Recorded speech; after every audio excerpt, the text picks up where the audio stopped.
Hola, bienvenido a este nuevo video para aprender francés. Escuchando esta historia de francés podrás mejorar tu comprensión del idioma. El video se desarrollará en tres partes. Primero, escucharás el audio sin ningún texto. Luego, escucharás el audio con subtítulos en francés.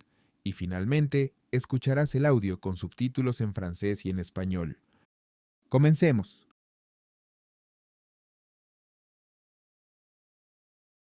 Les relations au travail, une histoire d'équipe.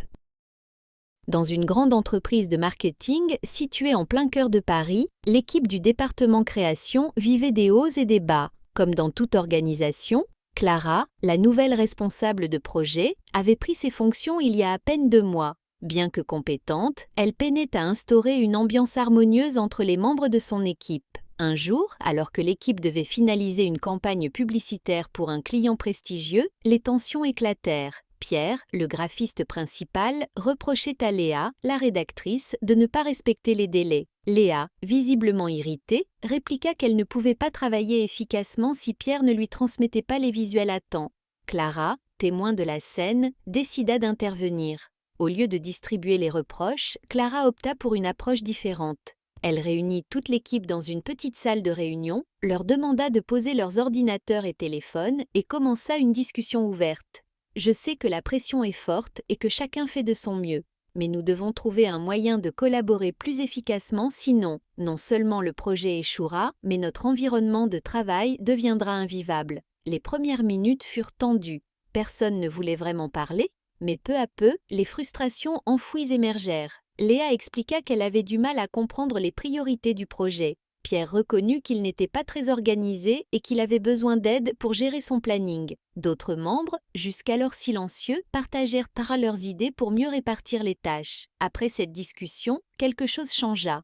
Clara proposa de mettre en place des réunions hebdomadaires pour clarifier les objectifs et suivre l'avancement des projets.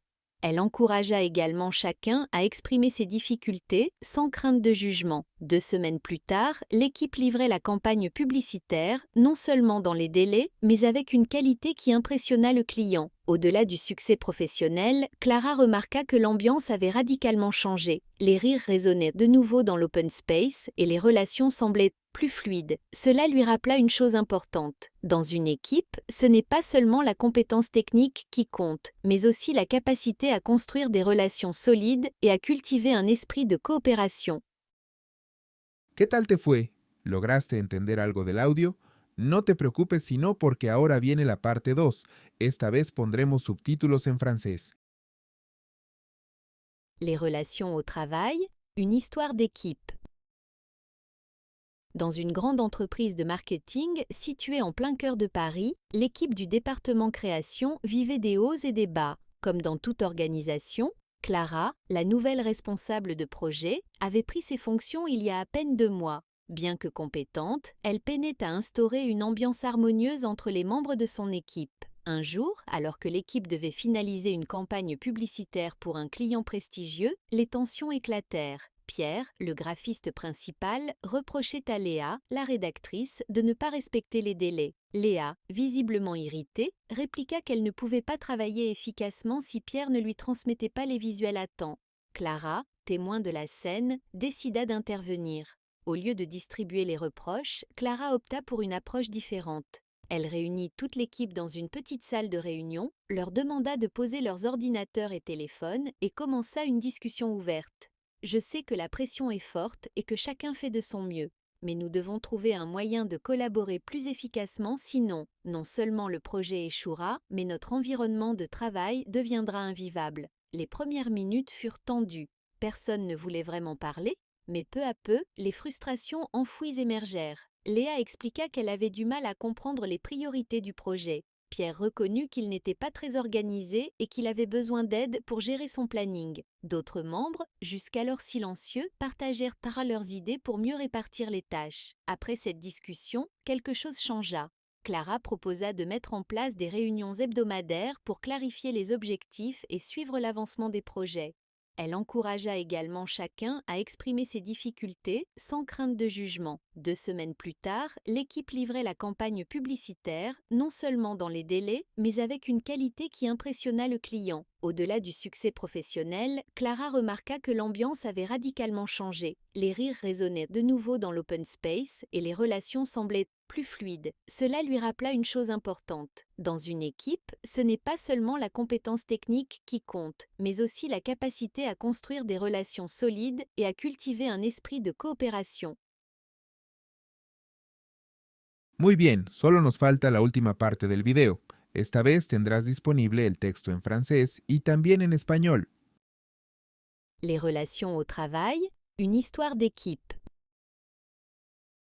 Dans une grande entreprise de marketing située en plein cœur de Paris, l'équipe du département création vivait des hauts et des bas. Comme dans toute organisation, Clara, la nouvelle responsable de projet, avait pris ses fonctions il y a à peine 2 mois. Bien que compétente, elle peinait à instaurer une ambiance harmonieuse entre les membres de son équipe. Un jour, alors que l'équipe devait finaliser une campagne publicitaire pour un client prestigieux, les tensions éclatèrent. Pierre, le graphiste principal, reprochait à Léa, la rédactrice, de ne pas respecter les délais. Léa, visiblement irritée, répliqua qu'elle ne pouvait pas travailler efficacement si Pierre ne lui transmettait pas les visuels à temps. Clara, témoin de la scène, décida d'intervenir. Au lieu de distribuer les reproches, Clara opta pour une approche différente. Elle réunit toute l'équipe dans une petite salle de réunion, leur demanda de poser leurs ordinateurs et téléphones et commença une discussion ouverte. Je sais que la pression est forte et que chacun fait de son mieux, mais nous devons trouver un moyen de collaborer plus efficacement, sinon, non seulement le projet échouera, mais notre environnement de travail deviendra invivable. Les premières minutes furent tendues. Personne ne voulait vraiment parler, mais peu à peu, les frustrations enfouies émergèrent. Léa expliqua qu'elle avait du mal à comprendre les priorités du projet. Pierre reconnut qu'il n'était pas très organisé et qu'il avait besoin d'aide pour gérer son planning. D'autres membres, jusqu'alors silencieux, partagèrent leurs idées pour mieux répartir les tâches. Après cette discussion, quelque chose changea. Clara proposa de mettre en place des réunions hebdomadaires pour clarifier les objectifs et suivre l'avancement des projets. Elle encouragea également chacun à exprimer ses difficultés sans crainte de jugement. 2 semaines plus tard, l'équipe livrait la campagne publicitaire, non seulement dans les délais, mais avec une qualité qui impressionna le client. Au-delà du succès professionnel, Clara remarqua que l'ambiance avait radicalement changé. Les rires résonnaient de nouveau dans l'open space et les relations semblaient plus fluides. Cela lui rappela une chose importante. Dans une équipe, ce n'est pas seulement la compétence technique qui compte, mais aussi la capacité à construire des relations solides et à cultiver un esprit de coopération. Y eso es todo por hoy. Espero que este video te haya ayudado a mejorar tu francés. Recuerda practicar escuchando, leyendo y repitiendo. En el canal puedes encontrar más contenido que te ayudará bastante. Si te gustó el contenido, no olvides darle like, suscribirte y activar la campanita para más videos como este. Nos vemos en el próximo video.